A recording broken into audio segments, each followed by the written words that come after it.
Hey Tejas friends. This month's tip on how to help improve your home practice is begin to incorporate the horse stance. The horse stance is a standing pose that will help to build strength and stability in your hips and your legs. To do it, open your feet wide. Now not as wide as you can get them, but definitely wider than your hips and shoulders. And then bend your knees and sink your hips. As you sink your hips, use your hands to press your knees away from each other so you avoid collapsing to the inner arches of your feet. Now once you do sink your hips, bring your palms together. At this point, now I'm going to show you the side view.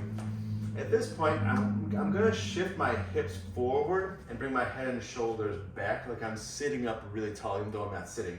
Now as I do that, it's going to make my legs work a little bit more. It's going to make them stronger. It's also going to help me to breathe a little bit better. So once I can do this kind of shifting forward of my hips, I'm going to draw the front of my lower ribs in a little bit. So I feel my back release and I'm able to breathe into my back as well as breathe into my sides and my front. Like I'm breathing in my whole torso three-dimensionally. Now after, let's say, 30 seconds or so here in this horse stance, my legs will get fatigued.